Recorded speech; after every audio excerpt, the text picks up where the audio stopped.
Fabian Beach. 27 degrees dito, tapos wala pang hangin. Kaya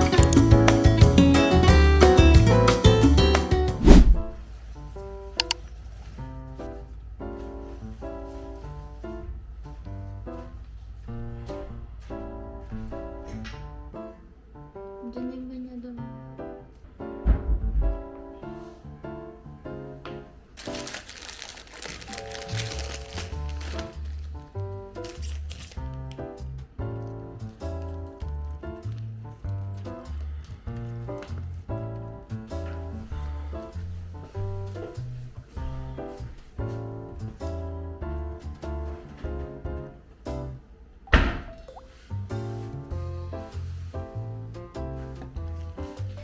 Good morning guys. So, it's our day 2 here in Alicante. And magbe-beach kami ngayon. Pakita ko lang sa inyo outfit ko. Ito yung suot ko kahapon sa biyahe. And then, may blue bikini. And my short, denim short. And ito rin yung bag ko kahapon. Nandito yung sunglasses ko. Yung card holder. Lip liner, lipstick, and my sunscreen. Gusto ko sana bumaba kanina ng 6:30 para mabutan yung sunrise. Pero, tinatamad kasi ako kanina. Nakakatamad bumangon. Guys, kararating lang namin dito sa beach. And siguro mga alas 10 na. Hindi, alas 9. Kinuha pa kasi namin tong mga payong banig dun sa parking. Nandito kami sa Playa de Postiguet. Itong beach na to para siyang San Fabian Beach. Ganun yung vibes niya.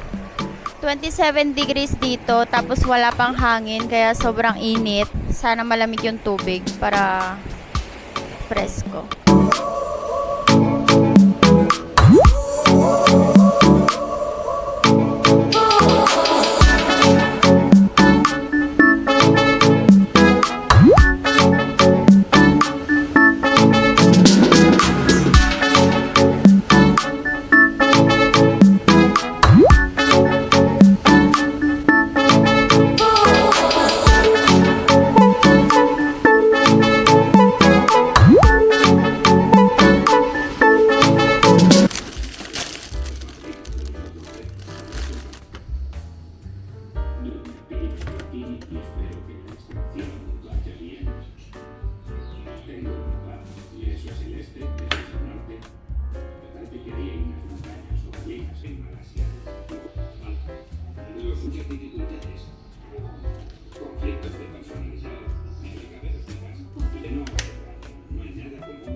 Con un índice de supervivencia primitiva OBS de red ético de 23 años. En un sitio sí, ahora está lloviendo muy fuerte. No me podéis ver, pero me está mal. Para ser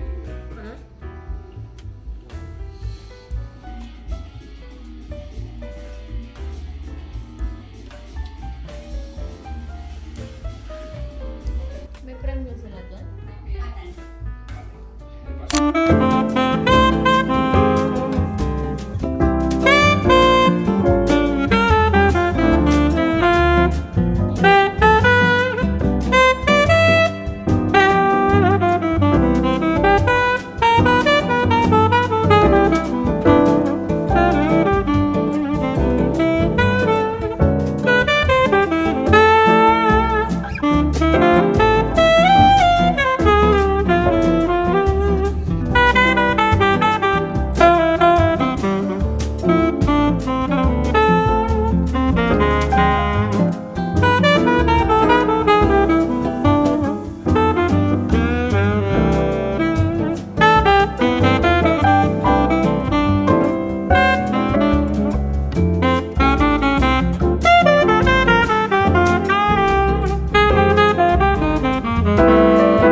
Ipapakita ko lang sa inyo yung outfit ko bago kami bumaba.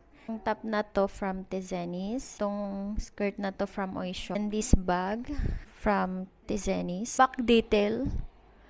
Pinatali ko lang masyado dito para hindi bumuka tong harap. Dahil medyo malaki pa siya sa akin. Ito lang yung outfit ko. And yung sandals ko from Bossa Nova. na brown. We are on our way to Parque El Palmeral. Basically, parke lang siya ng mga palm trees.